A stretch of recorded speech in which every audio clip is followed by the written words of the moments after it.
Folks, welcome to Affiliate Nerd Out. I am your nerderator, Dustin House. Spreading that good word about affiliate marketing. You're going to find me here every Tuesday and Thursday at 12:15 on LinkedIn Live and on YouTube Live. So please smash that subscribe button and help support this channel out.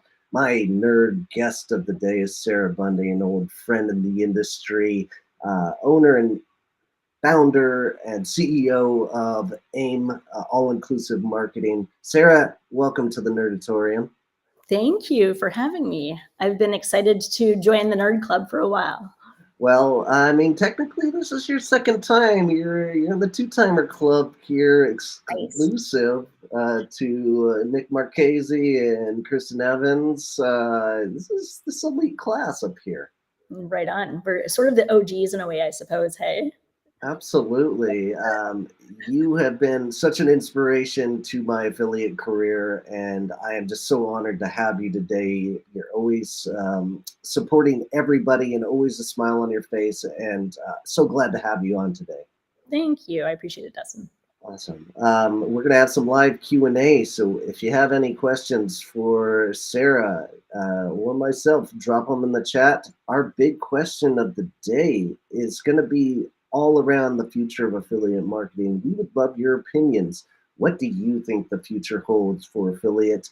Drop it in the chat. I'm going to drop that question in the chat so everybody can join in and into this conversation. But without further ado here, Sarah, who are you?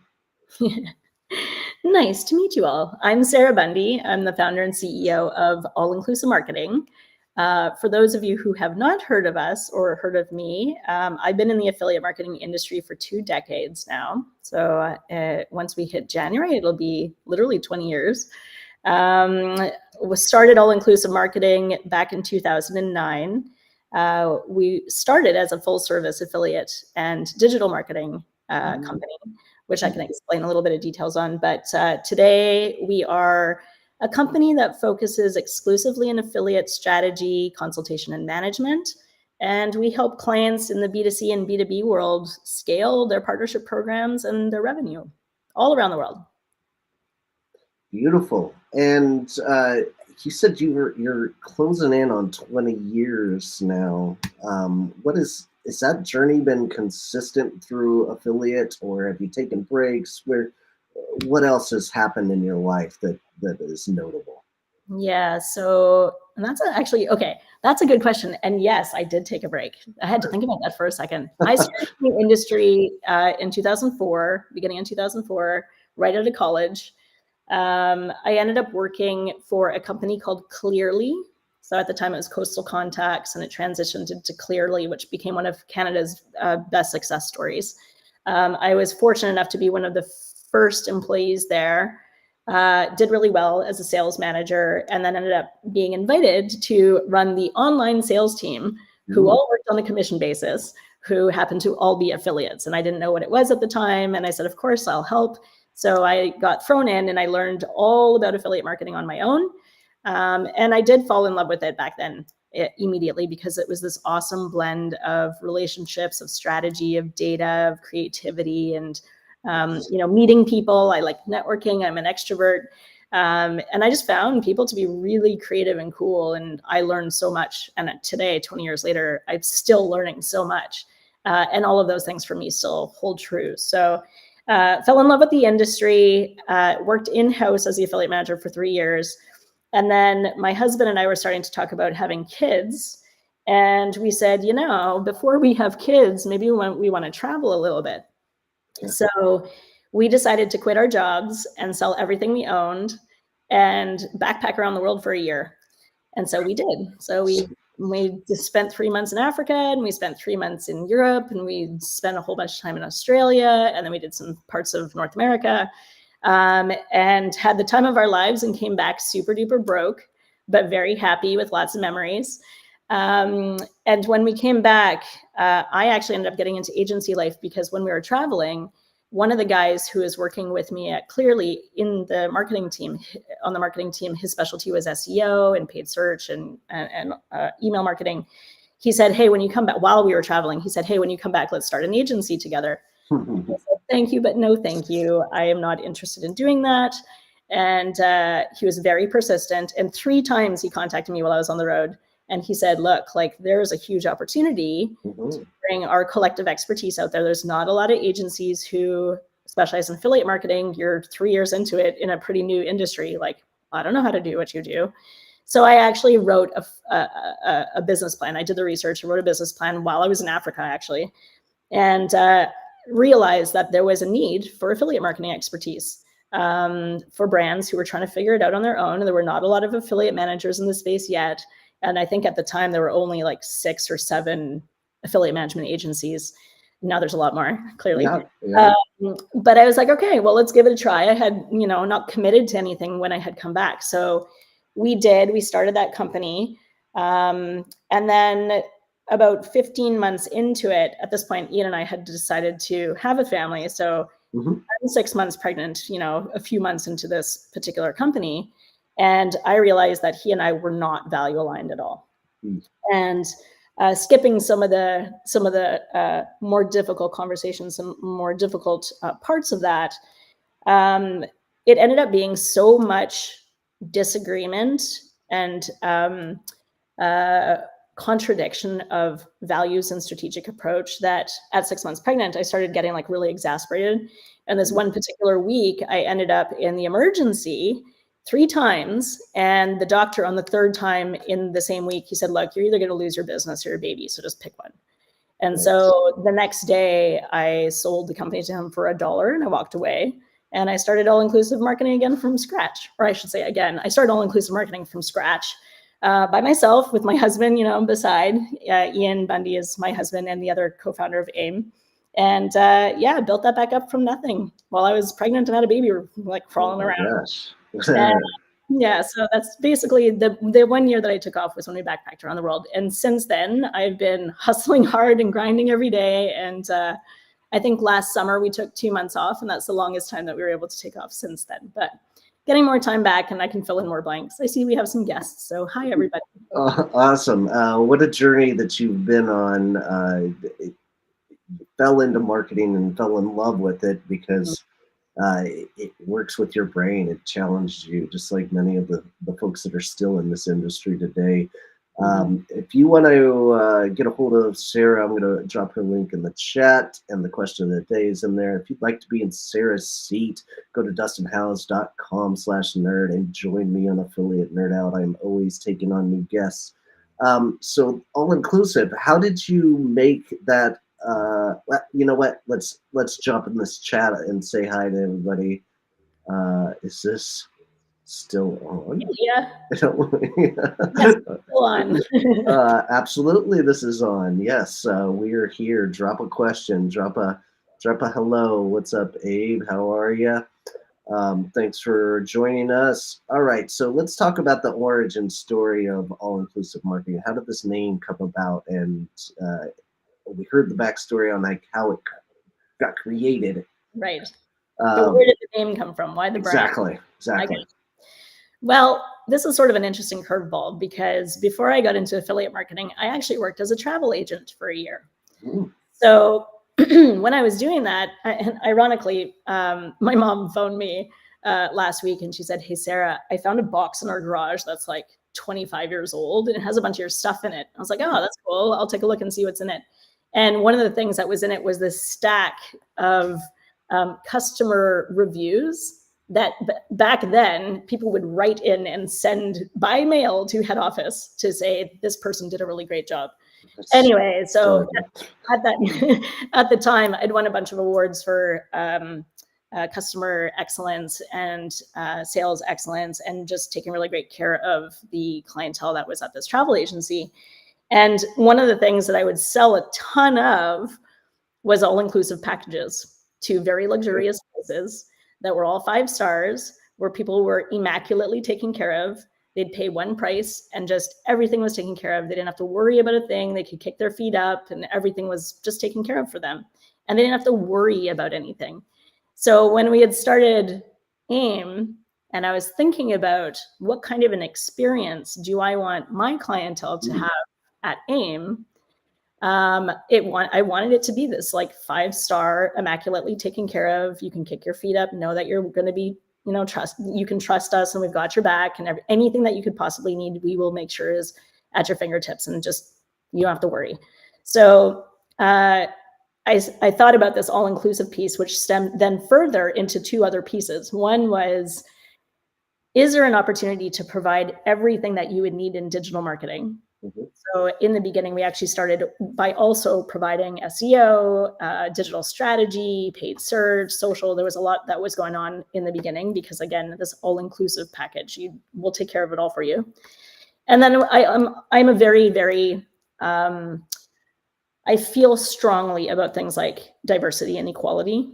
Okay. And I wanted AIM to be a place where everybody felt welcome, safe, loved, cared for, regardless of background, regardless of anything. No variable really mattered to me as long as, you're a good person, cool, right? So we wanted to create an all-inclusive place to work, an all-inclusive place where people felt that they could belong. And that was another piece of it. So all-inclusive marketing became the brand because it was a one-stop shop to solve all your problems. It was this immaculate care of, you don't have to worry about a thing, we've got you. And it was, everybody here is welcome, and we'll make sure that you're loved and cared for.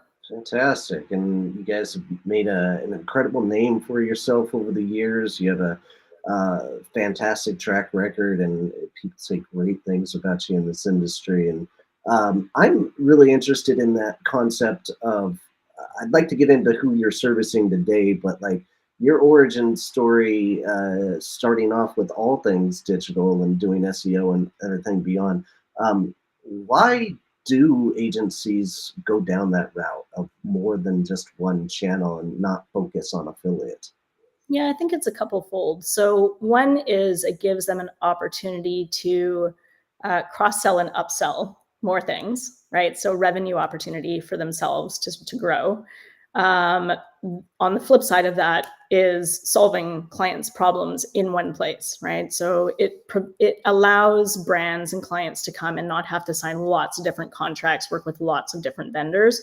So from a convenience and an efficiency standpoint, it's kind of a nice thing for a lot of brands to be able to just have this one team that can sort of facilitate everything and one contract to sign. Mm-hmm. Now that said, we did that for a while, and we realized over time that we didn't want to scale excellence in all of those areas because we couldn't guarantee excellence in all of those areas. Okay. My personal background is not in email. It is not in SEO. It is not in paid search. And as the leader of the company, I couldn't put my name behind something that I didn't know with 100% certainty was exceptional, mm-hmm. with the exception of affiliate marketing. So we removed those areas of our business because we didn't want to be mediocre at anything. We wanted to be exceptional at something, and we knew that would be the affiliate side of the business. So we focused on that as our core competency, and it's paid off tenfold. Perfect. So you guys started here and then scaled back. We'll talk about the customers that you are taking on and the folks that you're servicing these days. Sarah Malos in there. Thanks. Sarah Bundy being her brilliant self, love it. And then I'm not quite sure. Is that a Marchese sign? I'm not sure what Lorenzo's going after here. We've got a question from Pavel. I'm going to hold it until we get through this segment, and I want to talk about who AIM is servicing today and what you guys are doing out there in this affiliate world. I'm sorry that you broke up a little bit. What are we doing? Who are we servicing? Talk about our clients? Correct. Yeah. Yeah. Okay. Thank you. So our 3 kind of core focuses are affiliate program management, affiliate program strategy, and affiliate program consultation. We build out a lot of strategies for brands. Sometimes they have in-house teams, and a lot of those teams might have the hands on deck, but they don't necessarily have the expertise. They don't necessarily understand what to watch out for. And really, it's just an experience thing, right? So some companies will come to us and they'll just say, hey, like we're going into 2024, please help me in building out a strategy to scale our program into XYZ markets or XYZ types of partners. So that's one. Consultation is basically groups of hours or project-based work that we do. Maybe somebody needs a program migration from one affiliate network to another, and they want to make sure that affiliates aren't dropped along the way. Or maybe they are launching in a secondary market or country. Like a lot of companies want to expand into Canada.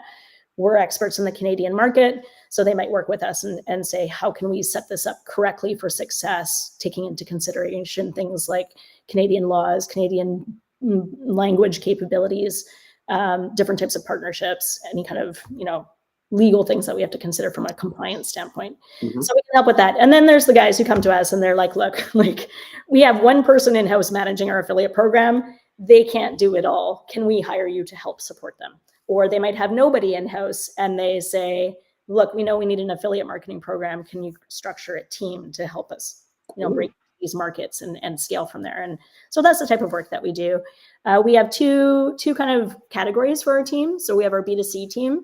And on the B2C side of our business, we do a lot of work with e-commerce companies, so retail, e-commerce, anything from health and beauty to home and garden, sports, recreational pieces, things like that.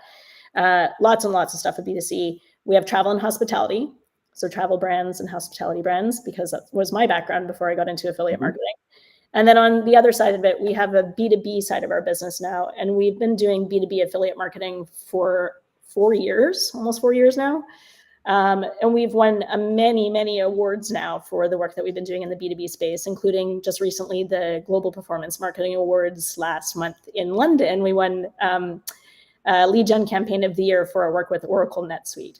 So I'd say about half of our team now is B2B and the other half is B2C. And, we've got some amazing clients that we continue to enjoy working with and continue to challenge us along the way. Absolutely. That B2B side just blew up in the last 5 years. It's a pretty incredible journey and still almost like in its infancy, but it still needs servicing, which I brought up like how you created this agency to begin with. Like this industry still needs help servicing, even though there's dozens of affiliate agencies out there today that there's never a shortage of work. Let's jump into the portion that they're all here for in the future of affiliate. And what would you say was one of the staples of the affiliate marketing future holds in your mind? Well, I think one of the most interesting things about affiliate marketing, regardless of kind of what's happening in the economy, is that affiliate marketing is an economy-friendly solution. Okay. What do I mean by that? I mean that we're probably going to be continuing to go into more of a recession. We're going to have probably more layoffs within the industry and outside of the industry.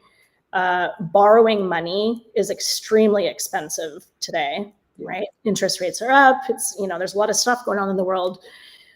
And one of two things is going to happen, or at least with affiliate. People are going to double down on affiliate because it is performance-based, right? And so where media budgets get cut in other areas of digital marketing and traditional marketing, a lot of the reliance on growth is going to shift into relying on affiliates on a performance basis, or helping brands reduce their upfront costs in more hybrid model payout structures. Okay.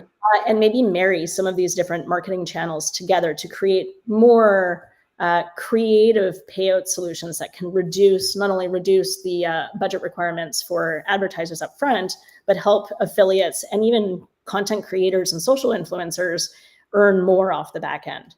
So I don't want to say affiliate is recession proof, because if budgets are being cut, a lot of the affiliates that otherwise, and frankly, social influencers that would be able to charge their normal rates are not going to be able to charge their normal rates. They might have to discount their rates to get premium placements, to get some kind of placements, but then they can also earn more by sharing more on the revenue side. So it's not necessarily recession proof, but is definitely recession friendly compared to some of the other advertising options that are out there. On the other side of it, it's great when the economy is booming, because then everybody doubles down on affiliate again anyway, because they have money. So we're in a very fortunate industry where we can provide value regardless of whether things are going well or not in the world. Mhm. And we're kind of proving that again because, we're seeing tons of growth and the economy continues to struggle. And yet people are, there's lots and lots of affiliates entering the space and programs are growing year over year and more entrants are coming in and learning about how it all works so that they can provide value and create content. So it's always an exciting time. And it's one of the reasons why I never get bored 20 Huh. years in this industry. Don't get bored of it. It's always going to be something interesting to learn and value to be had. So that's sort People of that. people are still spending online. That's for sure. I think one of those you mentioned the economy, and we recently had kind of a hiccup in that economy when COVID hit. The COVID era uh, actually helped the affiliate marketing realm altogether. I feel like there was a giant boom because more people were buying online, and affiliate was thriving. Um, but I did see one really interesting aspect of that. A lot of programs shut down out there, Mhm. and the reason being maybe they lost money in the brick and mortar sector and they had to cut budgets, but uh, taking away the performance marketing channel just seemed ridiculous when it started to happen. Why do you think that trend actually happened? Yeah, that's a great point and a great question. I think, well, two things. One is there were smaller companies that couldn't afford to invest money into anything. Okay. So rather than leaving their affiliates hanging, they needed to preserve their cash flow. And so, yes, performance-based marketing made sense, but depending on the size of the company, if they didn't have enough cash flow, they needed to put it into preservation of their organization. Some Okay. companies went bankrupt, and therefore their programs actually had to shut down because of bankruptcy. So that's like one completely different uh, challenge. Yeah. Another one was depending on the vertical, a lot of programs had to either pause or shut down, such as in the travel and hospitality industry, because people weren't traveling for 3 years, right? So there wasn't much for affiliates to promote in those cases, and those programs had to either shut down or pause. And so sometimes we see things like that. The third kind of thing that happened was the CMOs or the CEOs of the company didn't understand the value of affiliate marketing, and all they chose to do was like cut their budgets. And Mm-hmm. because they didn't understand the value of affiliate marketing or how it worked, they would cut the budget from affiliate just because they didn't understand how valuable that actually could have been Sure. versus continuing their Google ads or versus continuing their Meta Facebook ads. So that's a little bit of what we saw. On the flip side of that, it's actually one of the reasons why B2B affiliate marketing started to explode, because B2B, the entire B2B industry also got shut down in person. They didn't have conferences to go to. They couldn't go take meetings with people, and they all had to pivot and figure out how to sell online. So enter affiliate marketing and lead generation to the B2B space. We were one of the fortunate people to, because we had travel and hospitality clients that actually had to pause, we had to quickly pivot too to For make up sure. revenue. And we saw the immediate opportunity in B2B. So we pivoted over there, pitched a few big clients. We won Oracle. After Oracle, we won Bill.com, we won Asana, we won BigCommerce. Like there were a lot of companies that needed what we were providing.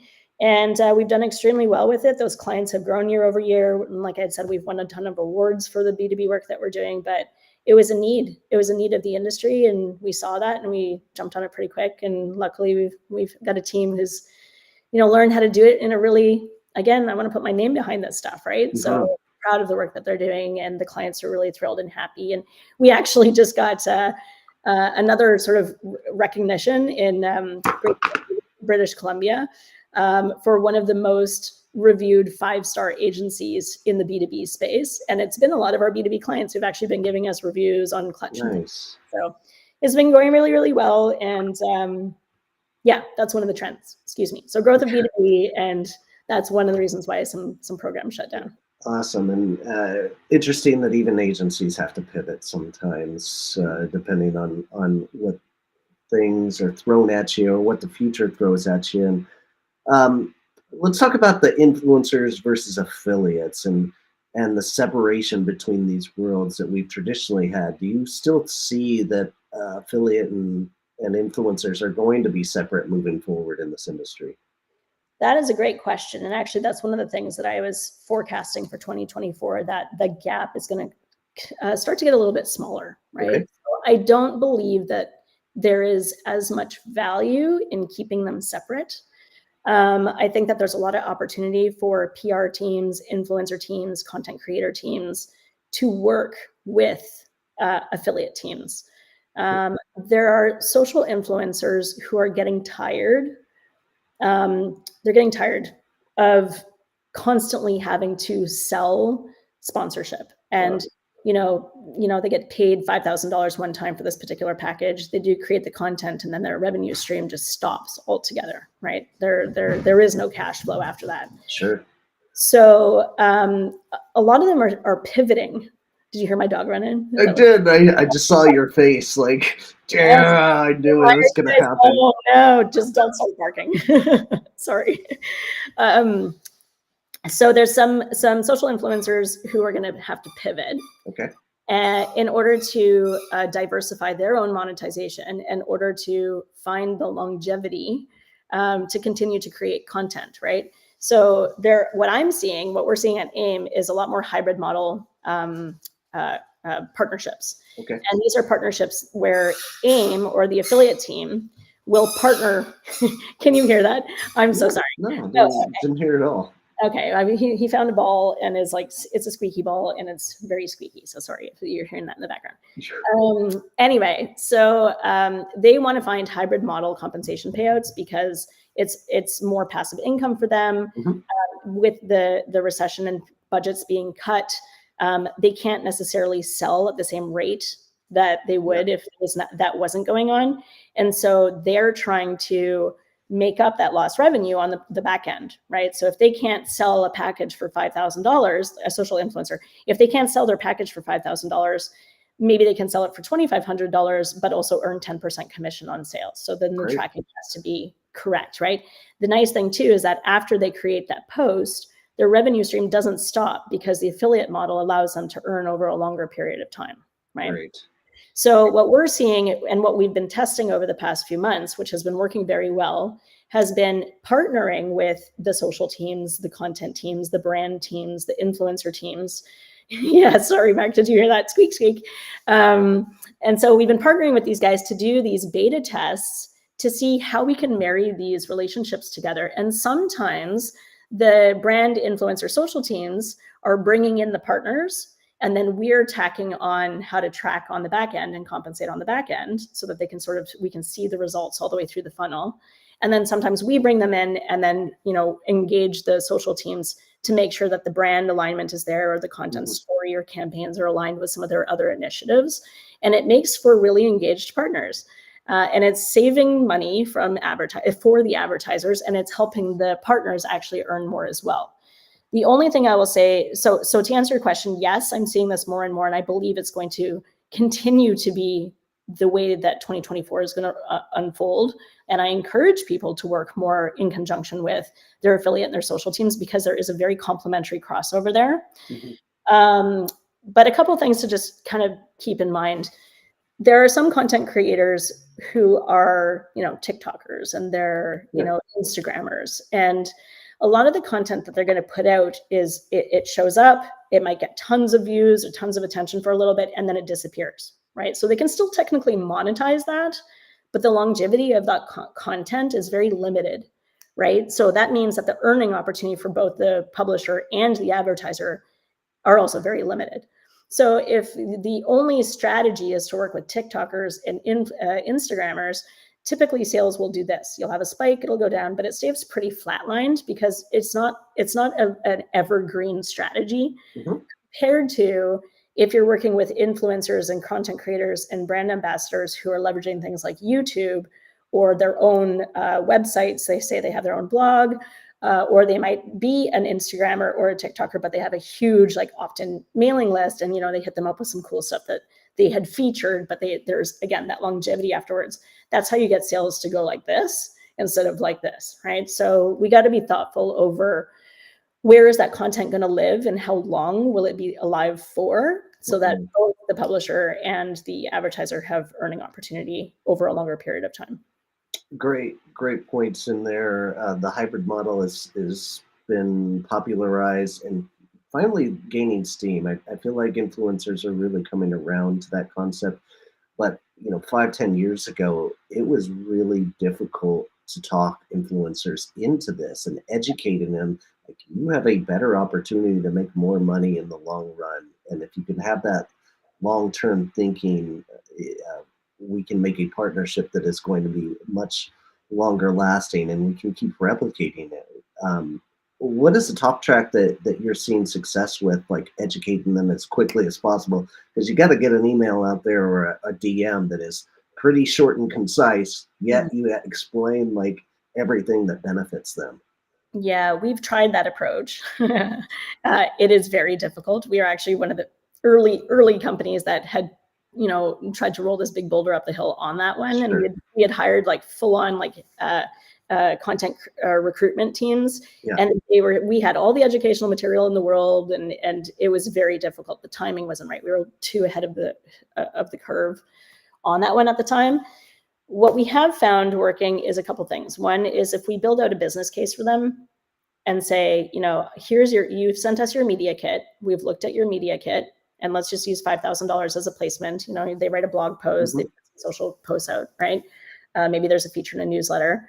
You could say, look, like, we're a performance-based company, or I'm the affiliate manager of X, right?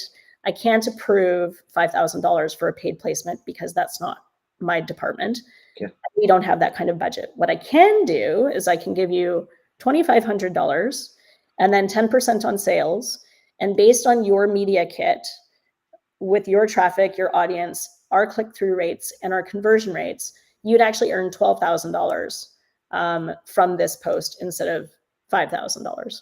Would you like to test it with us? And oftentimes we get an absolutely yes. The other side of it is a lot of the time we got to get the buy-in from these brand and influencer and content teams, right? Because if the PR teams and the influencer teams in-house or the agency have the relationship with those creators, then a lot of the time they're going to be the ones to facilitate these opportunities. So if those people don't understand the longer term earning opportunity for the creator and why it's beneficial for them, then it's really difficult for us to break into that relationship, right? Mm-hmm. So you got to have to get buy-in not only from the creator themselves, but also the people who are almost their like agents or the people who hold the relationship with them, and showcase why it's a benefit to all of the parties involved and why it's worth testing together. So those are the two ways that you kind of go about it. Super smart. And that takes me to my sponsor of the day here. Give me a second while I pull up. Oh man, it's like I've never done this before. A great segue into that is a tool that I'm using right now for affiliate recruitment, and that's Respona, a CRM tool, very complete, and also helping me find the right contact at each one of these companies. If I find some content using keyword search, I will find the right contacts, reach out to them with a drip campaign. Just absolutely loving everything this tool is bringing to the table at a super affordable price for those consultants out there looking to increase your volume with email response. Respona's a fabulous choice. So go take a look at that. And then we had a squeak comment. Sounds like the squeaks have ceased, which is great news. Yes, they were quite loud for a second there. Yeah, my corgi apologizes. Sorry. Awesome. All right, let's move into that next segment of cookieless tracking. What should people be aware of with this this next level of affiliate? Yeah, I think a lot of people are worried about it because cookie tracking is going away, right? Okay. And a lot of the historical reliance on tracking for affiliate accreditation and commission payouts has been on cookies. Mm-hmm. When things like, actually rewind to the Facebook security breach with Cambridge Analytica, that's actually what stemmed this entire thing around first-party data and third-party data and how data is being used and what rights do individuals have in their own privacy protection. And that's where GDPR came in, and that's where FTC really started to step up in regards to disclosure and things like that. The fear with cookie tracking going away is, as an affiliate, am I going to get compensated? Well, they know that I tracked that, or that I drove that transaction, or I drove that lead, and am I going to get paid for it properly, right? And I think the challenge is making sure that customers are having the most personalized experience possible, so that they can, have things that they're most interested in put in front of them and convert, right? It was a way for people to give personalized experiences to increase conversion rate, increase basket size, things like that. But with cookieless cookies going away for tracking, it doesn't affect first-party data. This is actually more third-party data that people have to be worried about. Meaning that when a customer or buyer comes onto an affiliate site, they can collect first-party data, right, while they're there. If a customer goes onto an advertiser site, they can also collect first-party data. They can get opt-ins. They can say, yes, I agree to being tracked to have the most personalized experience, right? The challenge is when they go off of the publisher site or off of the advertiser site, and they're now like roaming around the web, and third parties are trying to track them and understand their behavior and like track them down, to say, Sure. this particular, you did these things after you did these things, right? So nobody wants to get stalked. That's basically what that means. Is I do. I enjoy it. So, like, okay, I want to be marketed to, but I'm a rare being. I know that. There you go. I also accept all cookies because I'm like, yes, make it as personalized as possible. Sure.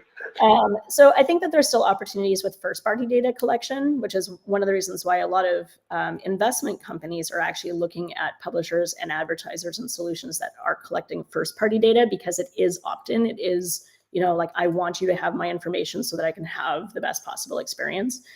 When it comes to affiliate tracking, though, a lot of the networks have had solutions in place for a super long time, right? I mean, I think it's Awin, like a lot of those guys have had solutions for like a decade already in place. Link Connector, they've had a solution forever too.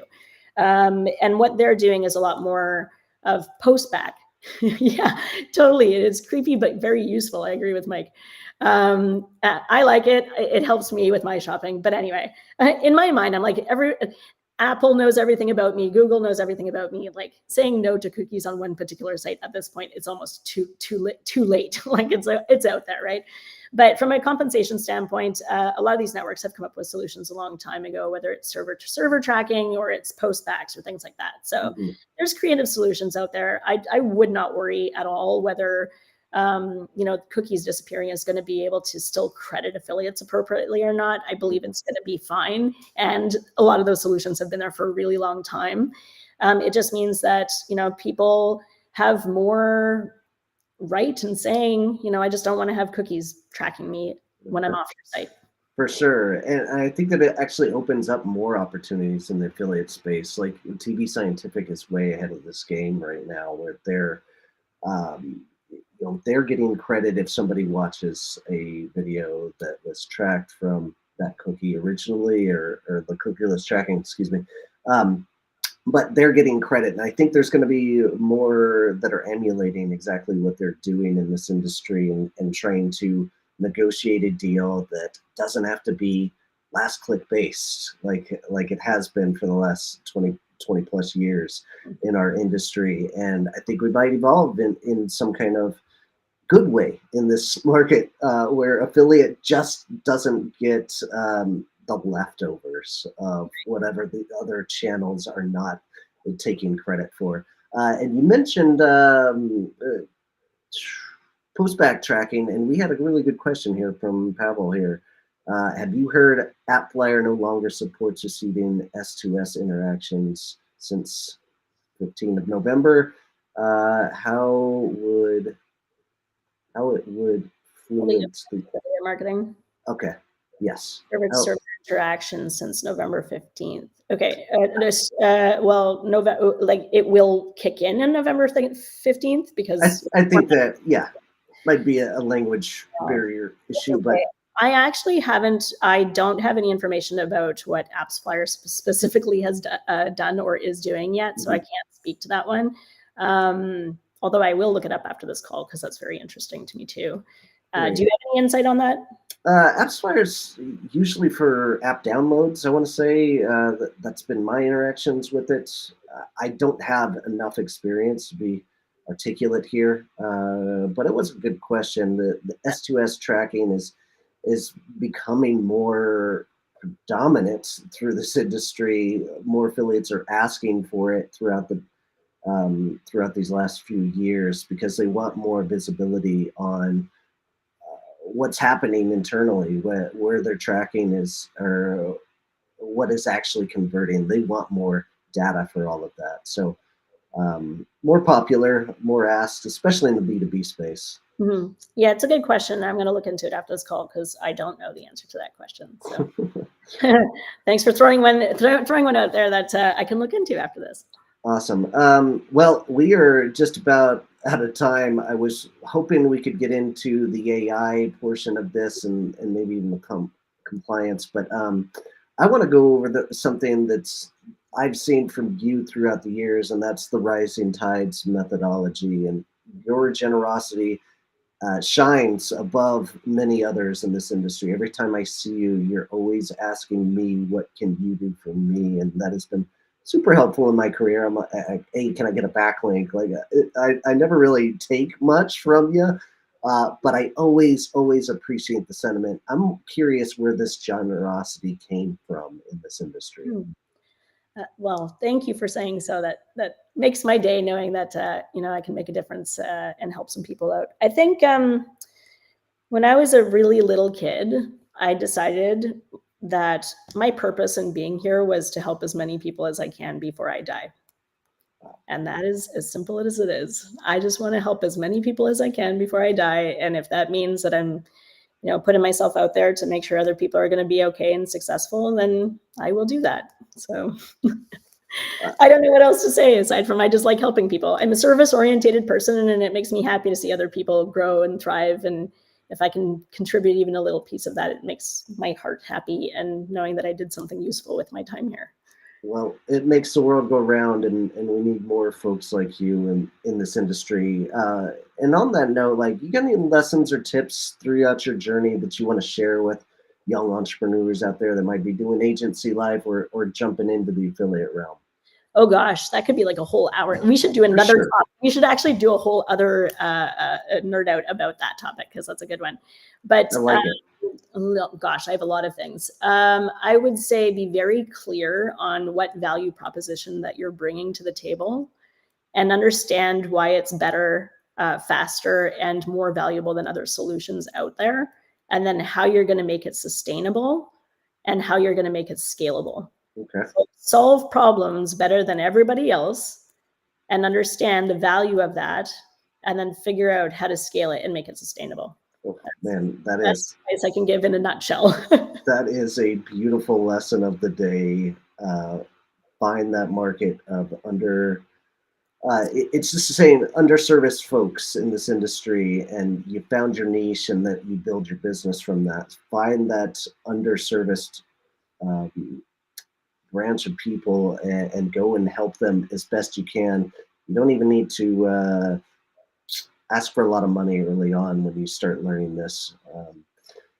All right, time for you to defend your post before we get going. You thought you were going to get out of it. I know you did. But it's not that bad. I saw something 7 months ago, 30 years ago when I was a kid. Bonkers how far we've come with computers. What was your first computer? That's all the question is. Oh, okay, good. I appreciate it.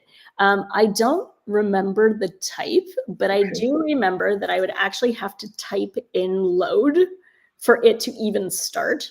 And it was floppy disks. Floppy, okay. So if anybody knows what that is, was it an Apple or was it an IBM? It was an IBM. Yes, it was an IBM with the floppy disk, and I had to type in load, and there was like one thing I could do on it, which was play Froggy. Froggy? Across the road, yes. Frogger. Awesome. It was like an icon with an icon, and it didn't even look like a frog, but anyway. Awesome. Mine was Apple IIgs. I had a floppy as well, and I played California games, like the original California games. It was a great Okay, time. either you're a little bit younger than I am, or you had like fancy pants computer. Oh, whoa, whoa, whoa. I think it just got to the States a little quicker than it got to That was Canada. innovation. You had a whole suite of games. Absolutely, I did. I was a gamer since I was 8 years old, so Awesome. I don't know. Join us Thursday for Marshall Nyman joining us on Affiliate Nerd Out. If you would like my personal affiliate checklist, go up with this QR code or go to dustinhouse.com/checklist. And that's it for me. Sarah, thanks so much for spending an hour with us. Really appreciate everything you are giving to this community. And thank you so much. Thank you guys. All right. Take care. We'll see you out there.